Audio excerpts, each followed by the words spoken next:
What's up, Dolphins fans? Jacob here, Miami Dolphins Syndicate. So Erik Ezukanma is back with the team, back practicing here during OTAs. He was cleared for practice back at the end of February after he sustained a neck injury, a non-contact injury that I believe happened during practice last year. After week 2, was only able to play 2 games for the Dolphins, and through the first couple years as a Dolphin, he hasn't really provided much to the team. He was pretty exciting coming into this team a couple years ago for the Dolphins, somebody who's a little bit different than what we already had. You look at what he did at Texas Tech, and it wasn't fantastic his 4 years there. It was good, it was solid, it was all right. 700 yards the last couple seasons, each of the last 2 seasons, averaging about 15 yards a reception, got in the end zone 4 times in his senior season, but also started running the ball, over 100 yards rushing in his final season there with Texas Tech, and that really opened the eyes for what he is capable of doing in the NFL, and that is what the Miami Dolphins look like. They've tried to peg him into as a utility guy.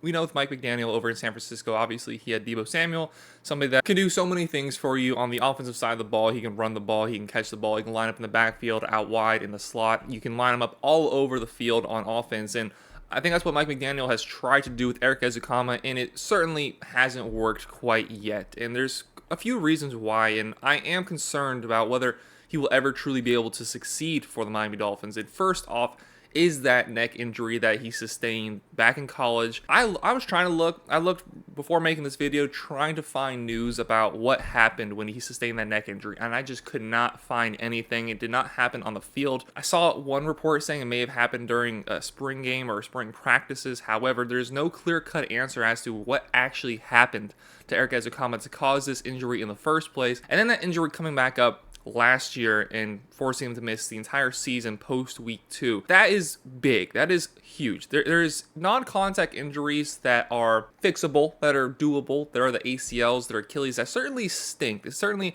as a player, you don't want to get, and that's one of your biggest fears, is to feel that snap, to feel that pop. We saw the reactions of Bradley Chubb and Jalen Phillips last year when they sustained those injuries and how much that can affect the psyche of a player. However, you're looking at a spinal injury potentially, you're looking at a neck injury, something that could really alter the course of your life going forward, kind of similar to concussions.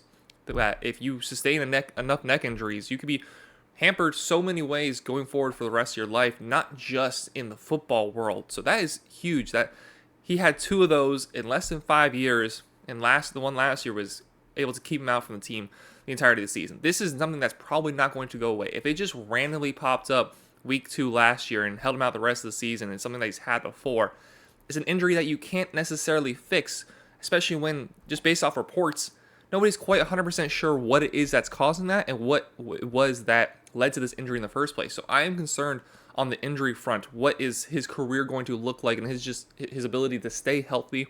He had like a broken arm also in college, but that's something that's not as much a concern.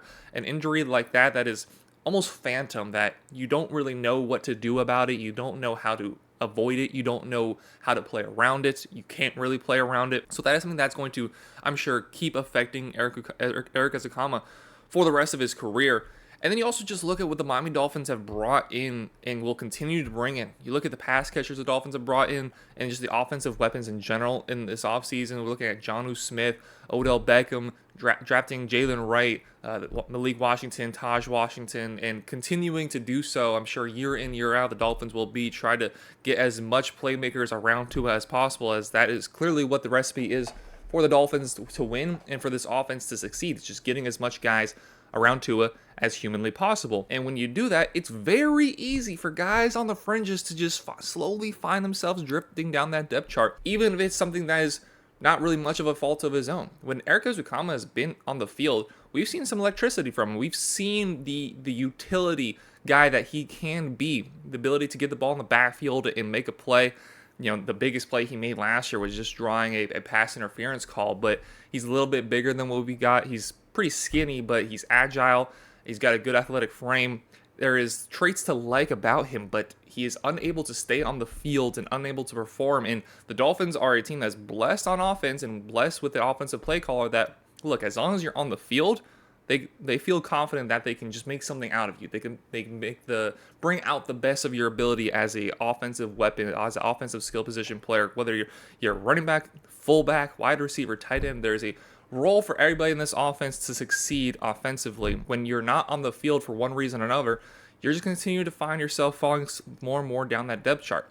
I am concerned for Erik Ezukanma as a player as to what he will end up being. The draft is constantly producing talents, first, second round, all the way down to seventh round and undrafted. You are constantly finding guys that are coming into this league, and most importantly, that are ready to go from day one. They've had years and years of training that guys back just 30 years ago. You're seeing kids today with training that is better than what NFL guys were getting when they were in their prime of their careers just 30 years ago. Kids are coming into the league with these 7-on-7 camps, with the experience that they get playing travel football, that they are able to take and utilize that coming into the league, and they're ready to go hit the ground running from day one. That's why we've seen the likes of Justin Jefferson, Jamar Chase, Jalen Waddle, and the Dolphins have so much success from day one. They've had that experience growing up that they can walk into an NFL team and immediately day one they are almost at their best. Erik Ezukanma comes in and clearly far off from his best, clearly already has to develop his skill sets on the field, but when you can't stay healthy,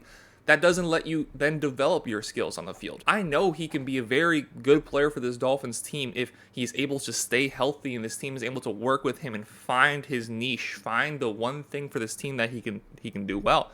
And it's clear that the Dolphins just find ways to get that best out of players, like I already mentioned, to whether it's Devon Achane. Yes, he's undersized, he doesn't have a lot of meat on the bones, but he can run. Raheem Mostert, you've never had a really standout season. You've never led the league in rushing touchdowns. Yeah, well, here, we're going to find a way to make it work. Here, you just led the league in rushing touchdowns. Tyreek Hill, you were just with Patrick Mahomes. Everyone thinks your best years are behind you. Oh, just go out and have the best year of your career, be in MVP talks till, week 14, week 15 in the season before you sustain an injury. Like, the Dolphins do that. Dolphins bring that out of players.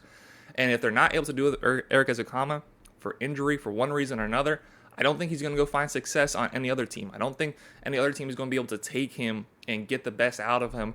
Kind of similar to what we're seeing with Mike Bonanno's former employer, San Francisco 49ers, with Trey Lance. Trey Lance clearly has talents. He can move. He has some pop in the ball. Lack of experience in college is showing forth now in the NFL. Just no team has found an ability to make him work. He goes to the Dallas Cowboys, and he's not even second on the depth chart. There's so much talent in this league that guys that were the third overall pick are now practice squad guys on the Dallas Cowboys. That's just how much talent there is. If you don't hit the ground running, and if you're not on the field, you're not getting any sympathy points. And that's just unfortunately the story of Erik Ezukanma at this point in his career.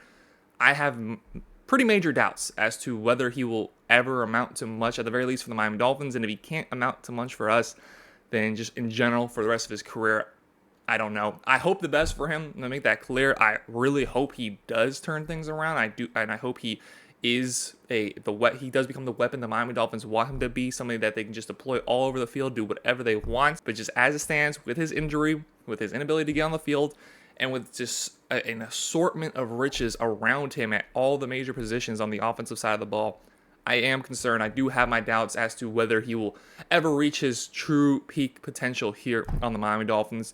But let me know what you think. Do you think Erik Ezukanma will ever really make anything out of his career as a Dolphin? I hope he does. I'm excited for him. I'm going to be rooting for him. However, I do have my doubts. But let me know down below in the comments your thoughts on Erik Ezukanma. While down there, hit that like button, hit that sub button. We appreciate y'all very much for watching. Have a great rest of your day. Go Dolphins.